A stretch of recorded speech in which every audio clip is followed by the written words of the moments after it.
আলাইকুম ওয়া রাহমাতুল্লাহি ওয়া বারাকাতুহু। আলহামদুলিল্লাহি ওয়াহদা ওয়াসসালাতু ওয়াসসালামু আলা মান লা নাবিয়্যা বা'দা, আম্মা বা'দ। আলহামদুলিল্লাহ, যিনি বলেছেন ওমা আনফাকতুম মিন শাইইন ফাহুয়া ইউখলিফুহু ওয়া হুয়া খায়রুর রাযিকিন। তোমরা আল্লাহ তাআলার পথে ব্যয় করো, আর যা তোমরা ব্যয় করবে আল্লাহ তাআলা তার প্রতিদান দেবেন। আলহামদুলিল্লাহ, তিনি উত্তম রিজিক দাতা। আল্লাযীনা ইউমিনুনা বিল গায়ব ওয়া ইউকিমুনাস সালাতা ওয়া মিম্মা রাযাকনাহুম ইউনফিকুন ওয়া মিম্মা রাযাকনাহুম ইউনফিকুন। যা তোমাদের রিজিক দেওয়া হয়েছে তা থেকে তোমরা ব্যয় করো, এটা মুমিনদের বৈশিষ্ট্য।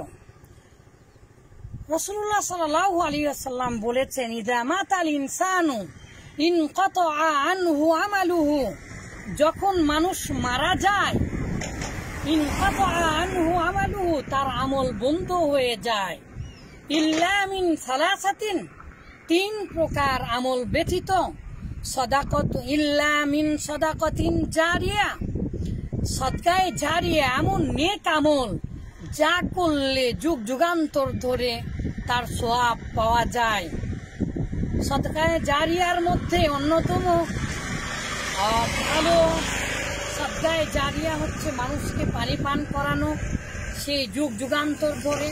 এ বিষয়ে হাদিসে আছে আলহামদুলিল্লাহ।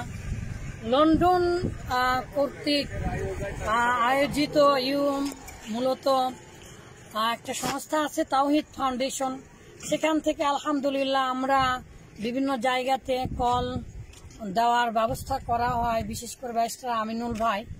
তো আমরা এখানে ধুনুট, তারপরে শেরপুর, এই অঞ্চলে আমরা কল দিতে এসেছিলাম। এখানে বিখ্যাত মাদ্রাসাও আছে।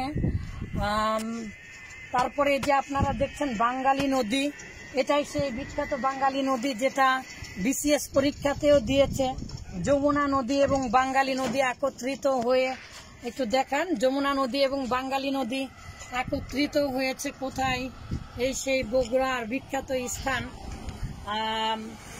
এই যমুনা নদীর পাশ দিয়ে বাঙালি নদী বয়ে গিয়েছে, যেখানে আলহামদুলিল্লাহ এখন দেখেন এই জায়গাতে আমি ছোট থাকতে নদী পার হতাম আর নদীর মধ্যে এরকম করতাম, কিন্তু এখন ব্রিজ হয়েছে এবং কত সুন্দর।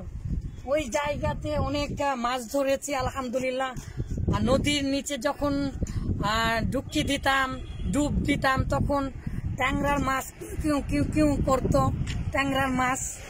এই জন্য আর লোকটা সামলাতে পারলাম না, দিনের কাজ করে যাওয়ার পথে মনে করলাম কিছু বলি, হাদিসটা বলে শেষ করে দেই। মহান আল্লাহ তাআলা নবী সাল্লাল্লাহু আলাইহি ওয়াসাল্লাম বলেছেন, আও ইলমিন ইউনতাফাউ বিহি, আও ইলমিন ইউনতাফাউ বিহি, এমন জ্ঞান যা অন্যের উপকার হয়, দেশ ও জাতির উপকার হয়, যুগ যুগান্তর ধরে এই জ্ঞানের ফজিলত তোমরা পাবে।